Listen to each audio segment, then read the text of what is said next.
Welcome to Let's Be Well Together podcast. We're your wellness check-in team. Join us each week or when you can. We enjoy exploring wellness concepts and reminding you to make time for wellness.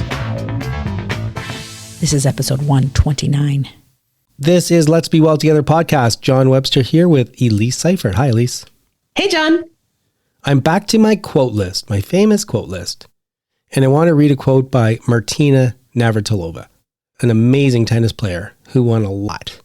So lots and lots of victories. And she said, "The moment of victory is much too short to live for that and nothing else."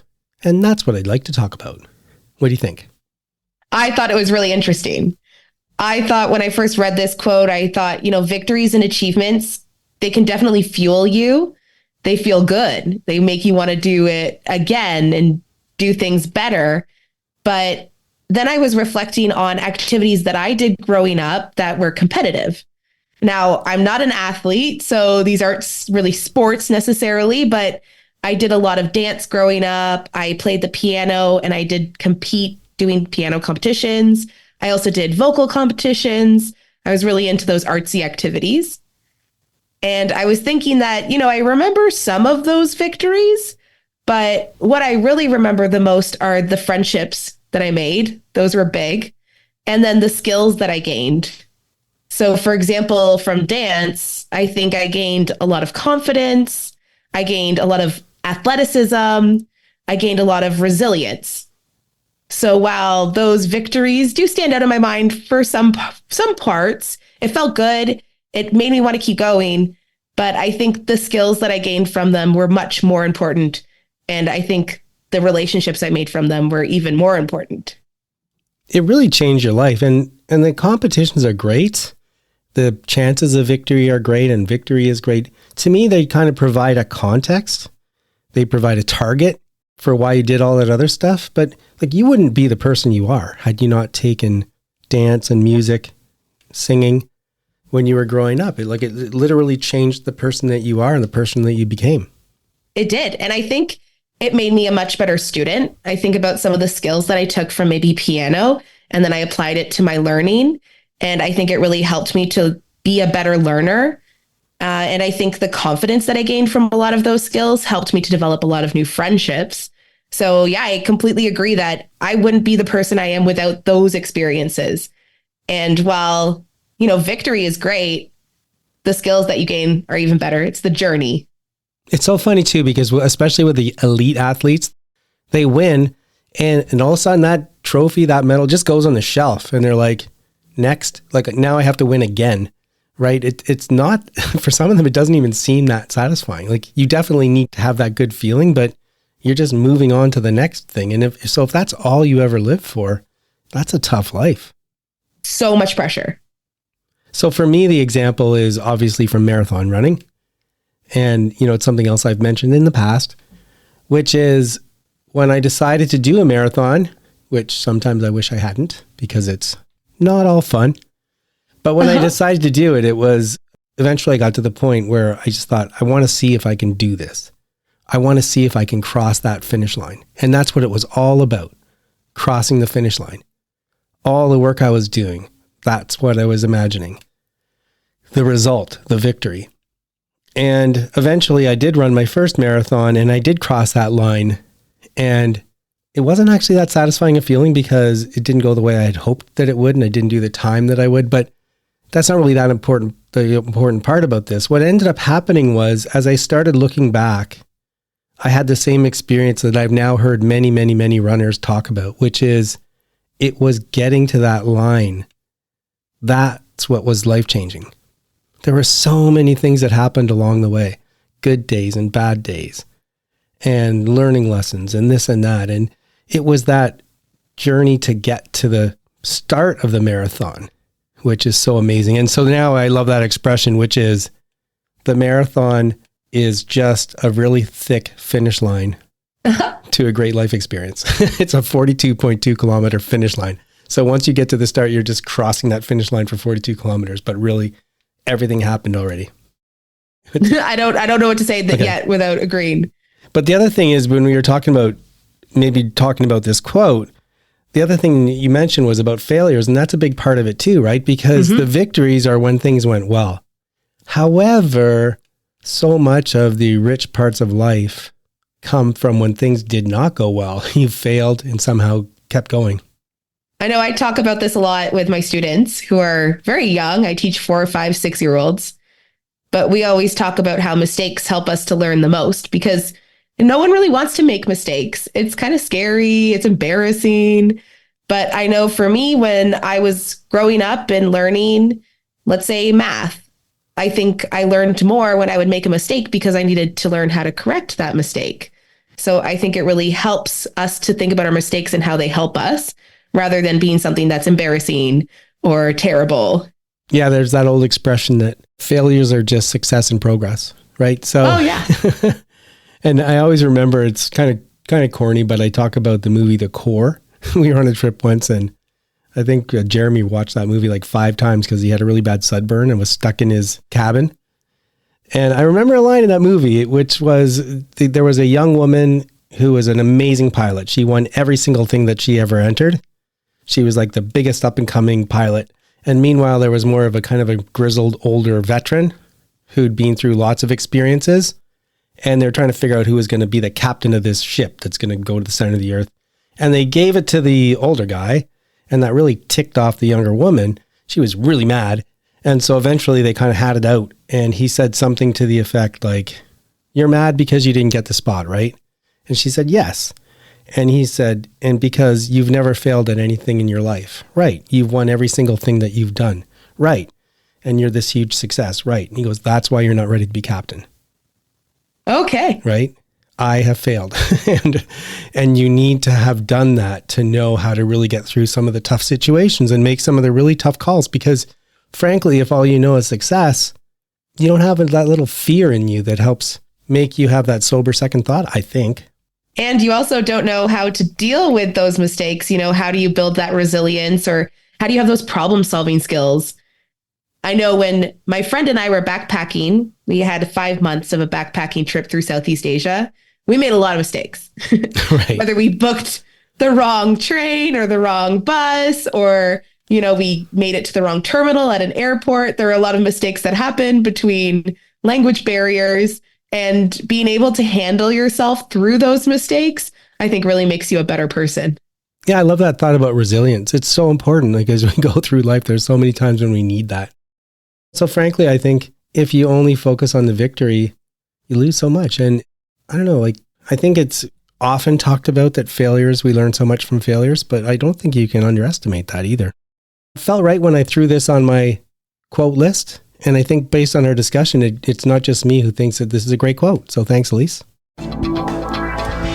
Guests are giving their time, expanding our minds. Today's interview is in the category of mental wellness, and we recently interviewed Bronwyn Schweigerdt about how her experiences led her to become a therapist and about approaches that she encourages.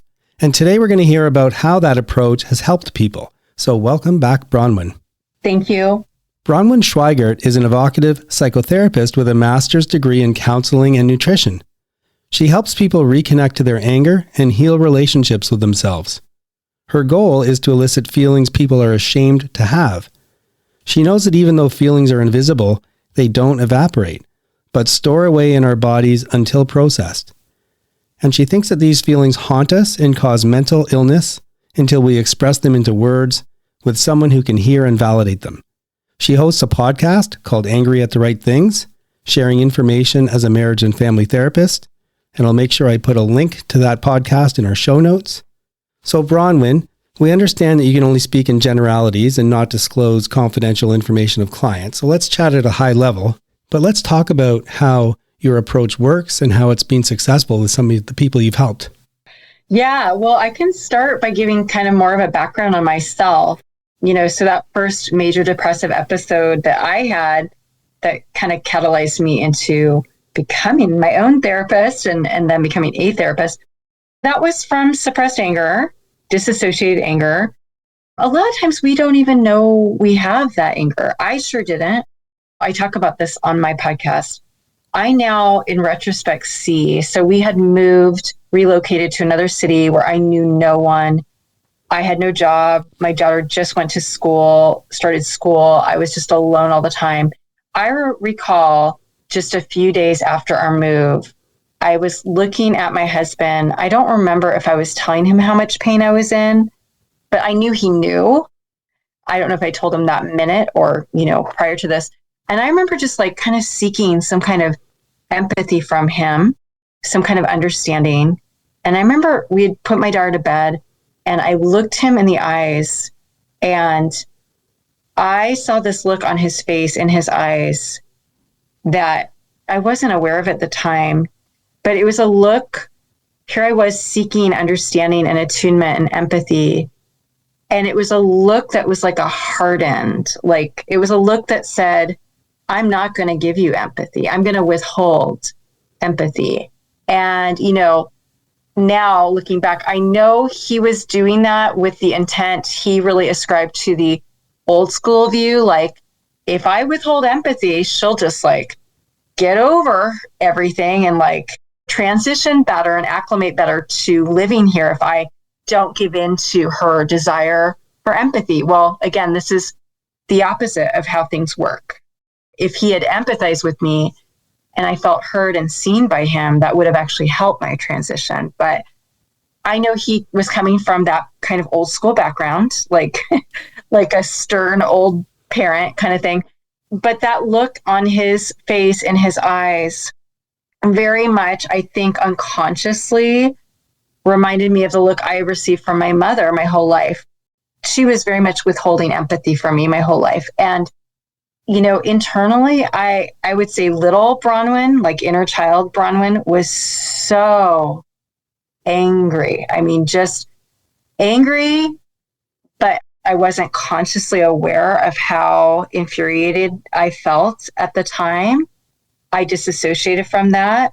And I also think I felt very hollow, like in my stomach, because it was this feeling like, here I am so lonely. And now I don't even have you. Like, I'm even more lonely than ever. And that kind of triggered up some childhood stuff for me as well.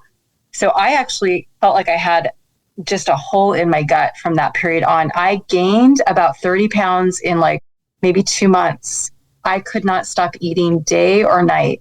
Even though it was crazy. You're a nutritionist and you know what to eat. I was a nutritionist. I was eating super healthy food, but I was eating all the time.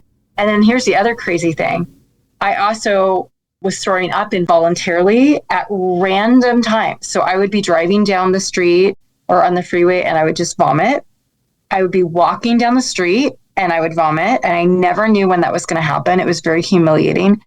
So I now, and I talk about this on my podcast more too, but I really believe that I felt hollow and empty because little Bronwyn just felt that hollowness and emptiness as a child with her mom who didn't attune to her. And also, I think my gut, I was throwing up because that's where we feel disgust, is in our gut.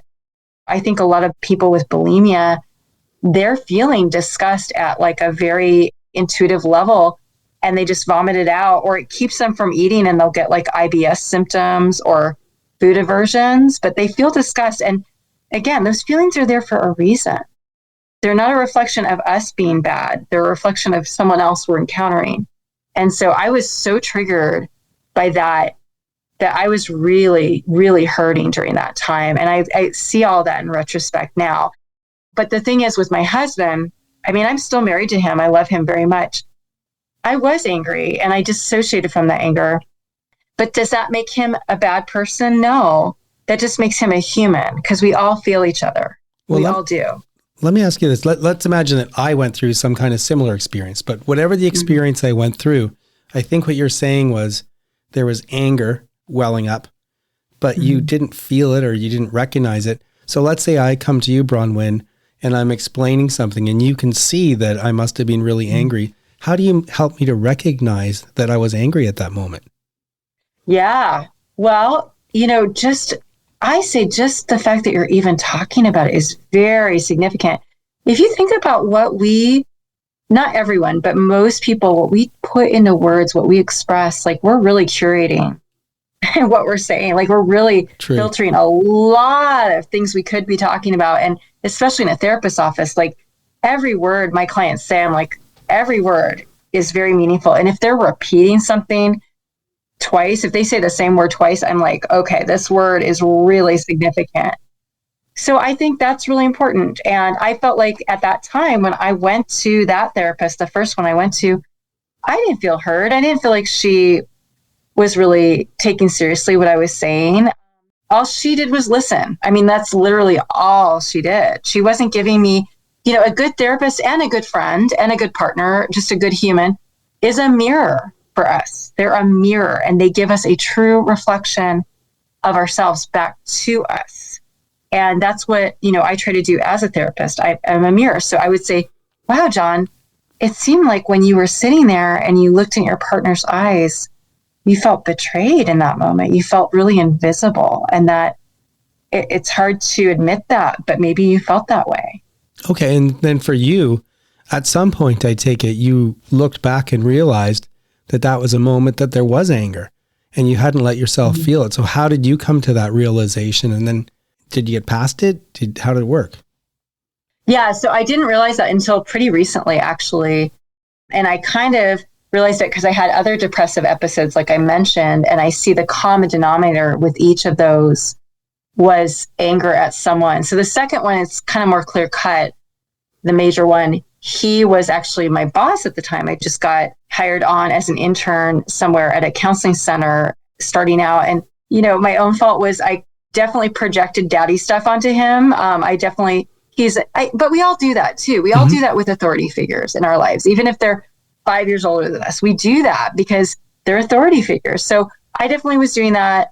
I wanted to win his approval. I mean, I just really would have done anything to win his approval.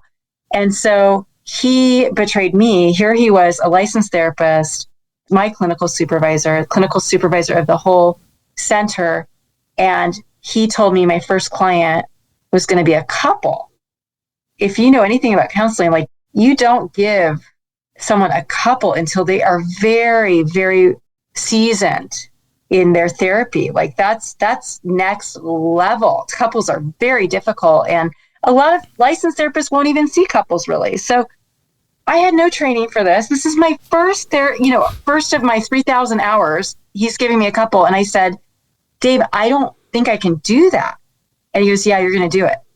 And so in that moment, I felt completely betrayed by him. I was actually being betrayed by him, but I still wanted his approval. That little Bronwyn is like, well, I'm just going to disassociate from my feelings of anger that I really could be channeling with my words and saying, you know what, Dave, if that's the case, this is not the right fit for me.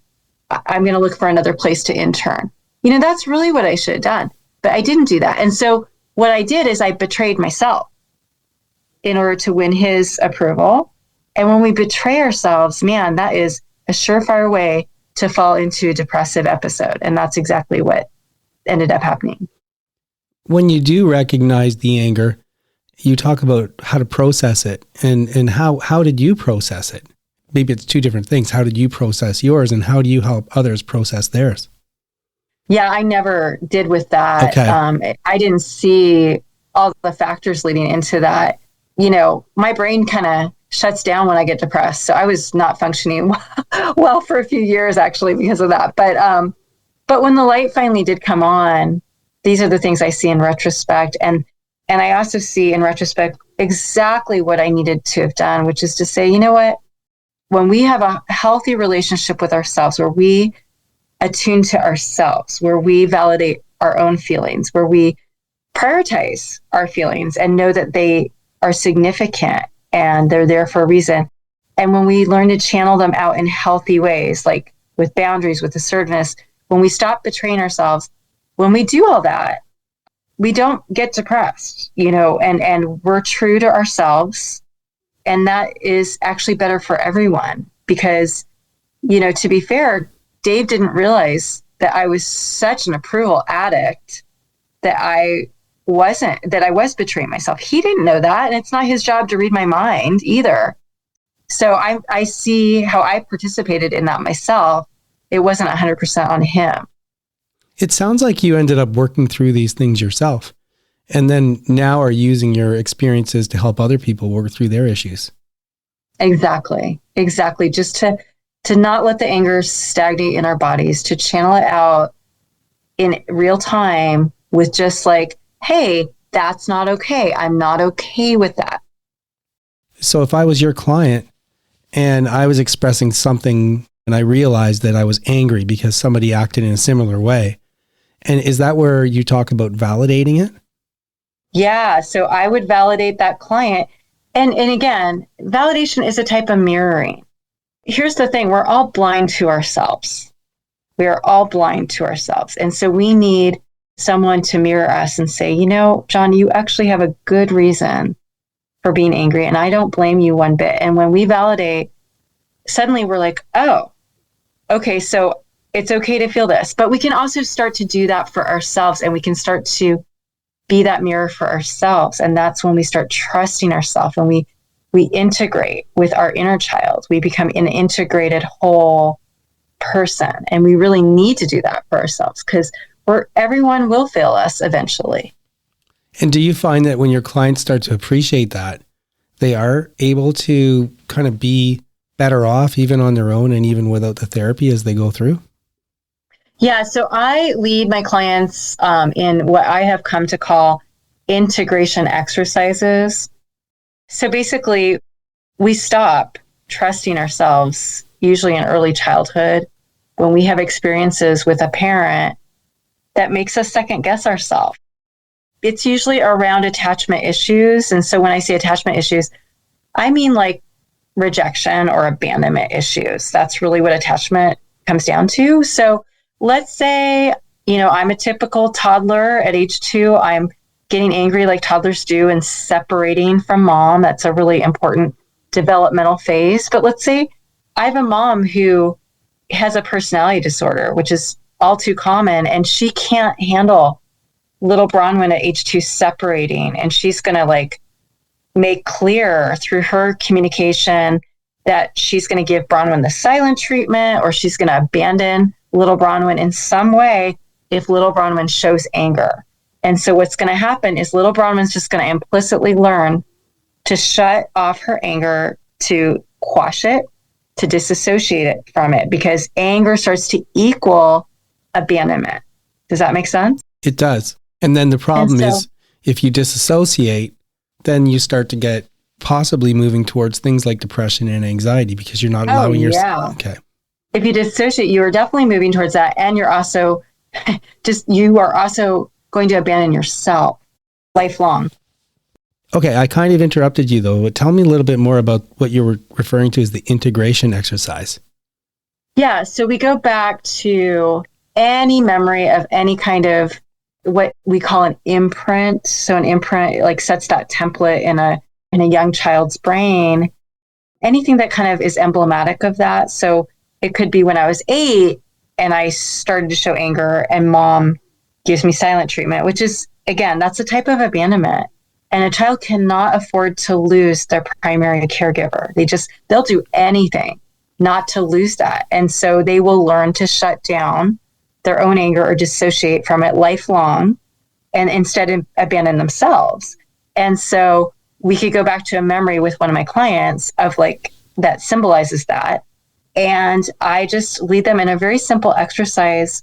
And I do this with my my co-host on my podcast. I do it to her on the podcast because I want the listeners to do this for themselves. So this is really why I do it. But basically, I lead them in an exercise where, let's say, adult Bronwyn is now entering into that memory, and she speaks directly to little Bronwyn, and she looks her in the eyes and she says, you know, little Bronwyn, I see that you are learning that from mom's actions that you showing your anger means abandonment and being alone. And I see how wrong that is. And I want to let you know it's okay to be angry at that, and that you're not the problem, little Bronwyn. Mom's the problem. That behavior is the problem, not you. You're not the shameful one here. You're not the bad one. And I'm here now. Adult Bronwyn is now here, and she's going to attune to you. I'm going to attune to you. And you belong to me, and I will never abandon you. and I will validate all your feelings. I will meet all of your needs, and I will respect all your natural human limits and allow you to be a human, not a little robot. And you have won my approval, and because you belong to me. And now that you have my approval, you are free to disappoint everyone else because you belong to me now. Well, I can't help but ask. So let's say I have a little Bronwyn and she's 7. Well, you have a little John. No, but let me imagine I have a child. Oh, okay. And the child is very angry. Yeah. And, my natural inclination is to basically do the kind of things that you're saying is going to make that child disassociate. What might be a better thing for me to do when the child's angry? Like, what might be a better thing for me to say to the child to prevent that from happening? Yeah. So you just say, hey, little Sam, I see how angry you are because I won't give you that cookie. And, I don't blame you for being angry, but you're not going to get the cookie. Right. I mean, you don't have to give in Gotcha. to validate their feelings. And you could just say something like, you're going to get the cookie later, but I want you to know that I see your anger and it's important to me. Your feelings matter to me. That's what you're expressing, really. Right. That you're not trying to invalidate their feelings. You're trying to say, look, you're still not going to get the cookie, but I get why you're mad. You can still validate their feelings without giving in. Yeah. Because the giving in, a lot of parents, we use that term, giving in, but there shouldn't be a winner and a loser. Hopefully it's a win-win. And we can do that with our kids. They don't have to win and we lose. We don't have to win and they lose. We can all win. And that's by saying, I don't blame you you really want that cookie and I get it. And you know what? You deserve it, but it's going to be after dinner. Right. And really treating them and recognizing their humanity and showing them that they matter, their feelings matter, that they are important to you.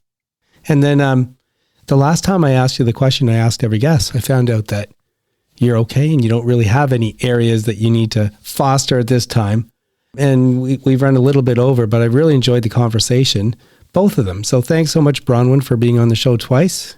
And good luck with your podcast. Hopefully people can listen in. Angry at the Right Things.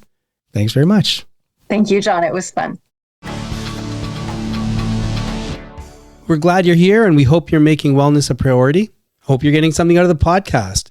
And especially for people who are new, you might not know that the podcast was inspired by my book, Accidentally Well by John Webster. It's available on Amazon, Indigo, Barnes & Noble, pretty much anywhere where you can buy books online. And this is my pitch for you to buy a copy and have a read. I think it'll enhance the experience of the podcast, and it will also help us defray some costs because it's really expensive putting out a podcast. So grab a copy if you can, and in the meantime, enjoy the rest of the show. There's a thought. Popped up while running. There's lots of reasons why I love to run. When I'm running, the actual physical side of it, which is hard and can be straining, it's not like I'm like, whoa, this is so great. I'm under pressure and strain. One of my favorite expressions, which I talk about, is loving to run because it makes me love the feeling of living, right? So it's not when I'm running, it's the rest of my life I love because whatever happens when I'm running helps me love the feeling of living later. But I was out and I was thinking to myself, forget all that. I'm living when I'm running. Running is living. Forget the ulterior motives. Forget about what I feel like later. The human body evolved over tens of thousands of years to run. It's one of the strengths of our species. It's one of the things that helped us so much in the past. And even though we don't need to do it that much anymore in everyday life, it's who we are inside. And so here I am out doing what I'm designed to do. I'm living my life and the way I want to live it. And that's, I think, why I keep coming back to running too, because I feel like when I'm running, I'm living.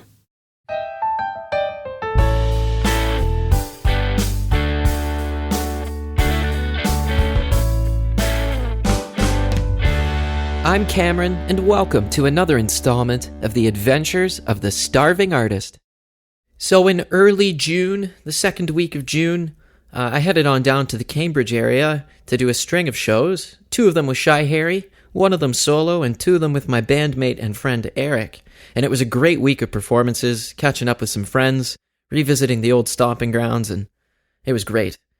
But what I want to tell you about, specifically, is a cool moment that happened in that very first show. Shy Harry was on stage performing at Grand River Pride, which was in downtown Galt this year. And it was in the street, on a lifted, on a raised and covered stage, but in the street still, like a street party vibe. And while the weather was wet, people stuck it out, and it was really great to see the support from the community. The moment I was thinking of, though, that I wanted to tell you about, I actually didn't know it happened until afterwards.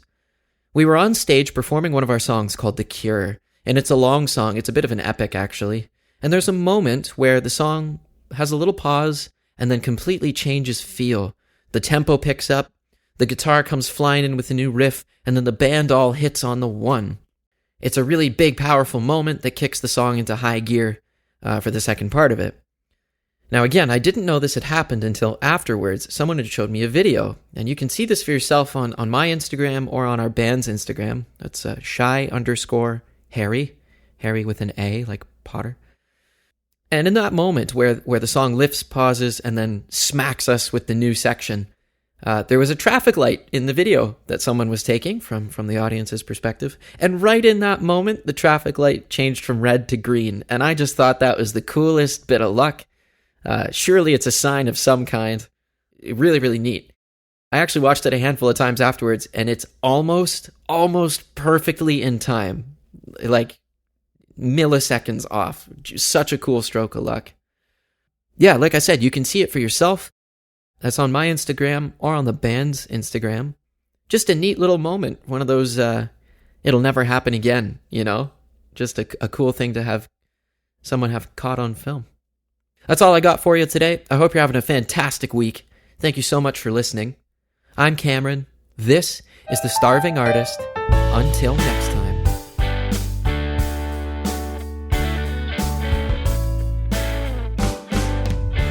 Please remember that we're not providing advice. We hope to inspire you to work towards balance, and we urge you to consult with qualified people if you need advice. The people on the show are speaking in their personal capacities. Their views expressed are their own, and don't represent the views or opinions of their outside contacts, their employers, or anyone else. We try to get things right, but we can't guarantee everything we say is correct, or that the things we talk about will work for you. Let's be well together, and let's be sure to do that in a safe way. It is sign-off time. I'm here with Elise and Sheila. Hello. Hello. I'm already benefiting from the new show format. I already started to get ahead. I'm like 2 or 3 weeks ahead now. That's exciting. That is exciting. Otherwise, I had a pretty kind of routine week. Got my running in, got my weights in. I'm sure we did a few things around the house, and we did some other stuff at the kids' house, and Alex had his birthday recently. The one thing with exercise that was really good with running is when I'm running, I have this app and it tells me how fast I'm going per kilometer. So, a lot of times it'll be like 6 minutes and 15 seconds a kilometer, 6 minutes a kilometer, whatever. And when I do my intervals where you're trying to run hard, for the first time in a long time, I'm starting to hear numbers that I haven't heard in like 3 years. So that's kind of cool. So slowly building and getting the running speeds back up. How are you doing, Sheila? Oh, I'm doing great. I had a really interesting week last week. First of all, the weather was so hot here, and then crazy, crazy rain. So I was trying to bike around and not bike in the rain. That was all fine. I had 2 catering gigs this week, and one of them was really interesting because it was a baby shower, which you expect to be very quiet. But this one, the baby daddy is in a band. So there was a live band at the baby shower, and there's 150 people, and they were drinking and partying. It was a shower for sure. So that was kind of fun. We had Alex's birthday party, and John MacGyvered this wonderful closet, which I was really impressed with. So that was really great. Yeah, he had this closet contraption in his apartment, and he's not going to be there too long. So it made sense to try and fix it. And luckily, we found the parts that worked really well. Mm-hmm. So that was a good job. So we had a very productive, good week. What about you, Elise? I had another lovely summer week. So we're enjoying having the summer off. We went to the beach a few times this week because it was so hot. Mm-hmm. It was the best way to stay cool. And we just floated in the water. It was lovely. Oh, you've got that double float thing, right? Yeah. Nice. You can float together. It's great. That is great because when you're floating, you don't have to hold on, so Exactly. Because sometimes you'll float and you can literally float away. And it's like, how you doing, Elise? Fine. How you doing, Steven? Fine. Yeah. Living the dream. We also made it to our local farmers market this week. And then we had the hottest day of the year sale, which is downtown Owen Sound. And it's a bunch of small businesses and local artists who sell products at the market. So that was really great to see. And it's really nice to see downtown Owen Sound hopping like that because it's typically not, which is unfortunate. Mm-hmm. So that was a really great event to attend. And then we also I did some dance choreography today. So that was a lot of fun too. Excellent. Getting back in the studio before you get too big that you won't be able to dance. Exactly. Yeah. So now looking forward to another lovely summer week. It's so great that everyone was able to join us today, and we look forward to you joining us again soon. That is it for today's show. Please try and make wellness a priority. You deserve it. If you feel the need to talk to someone or ask for help, please do that. Accept yourself for the person you are. So long. Adieu. Auf Wiedersehen. Goodbye.